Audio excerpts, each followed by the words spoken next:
very familiar with the name Aleister Crowley. If you are not, please, in your spare time, hit Wikipedia, read maybe Hollywood Babylon, Chaos.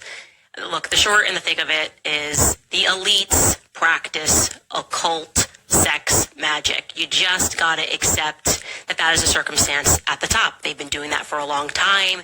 They get together and they have these satanic sex parties where they try to summon various demons. That sounds crazy, I know, but it's real. It's right there in your face if you just look into history a tiny bit. And Aleister Crowley, who was once termed the world's wickedest man, would host these parties all across the world. And he even created his own religion around it. Science of Thelema, black magic. There are so many stories out there regarding Aleister Crowley attempting to summon various demons. In France, he tried to summon Pan, I think in Paris. And many times people would end up in the hospital. But probably the one story that ranks supreme is something that happened in 1923 in Sicily. With one of his acolytes. Aleister Crowley was sort of grooming a young Oxford student to become his magical heir. He saw this young Oxford student and said, "You've got it. You're amazing. Come down to Sicily and let's, try to do some spells together." This was a 23-year-old student, okay? Aleister Crowley thinks he has the it factor. They go down to Sicily and the kid ends up dead. I'm actually going to bring on my producer, Ashley, to explain to you a little further what happened when they were working on an invisibility charm. Take a listen.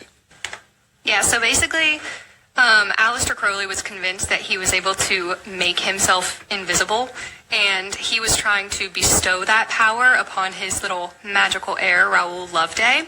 This was during one of his infamous ceremonies at his abbey in Sicily.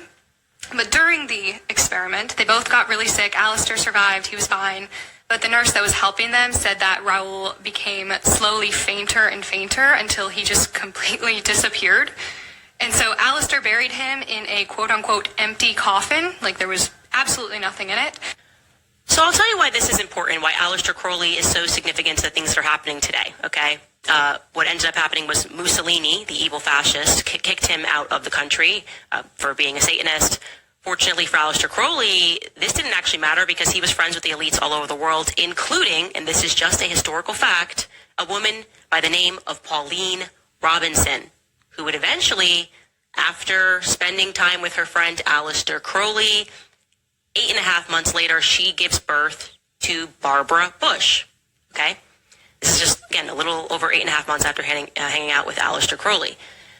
Obviously, you know who Barbara Bush is, the mother of George Bush. Now, this is the source of the rumors that Barbara Bush is actually the child of Aleister Crowley. Now, why am I telling you that? Why am I starting this episode speaking about these occult rituals and the idea that the elites are practicing occult magic?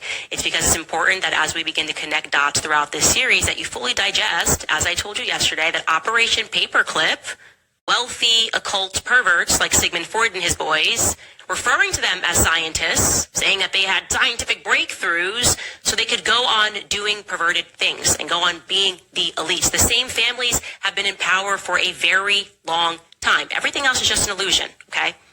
I don't know how some people don't recognize that. Just looking around at who they keep trying to tell us is a genius. How is it always the rich people? Do you guys really think that every offensively wealthy kid who makes his butler do his homework grows up and becomes a tech genius? That's just the story that we keep being told. Jack Parsons, unbelievably wealthy kid who created the Jet Propulsion Laboratory. That's the precursor to NASA's Apollo program. Oh, he was such a genius.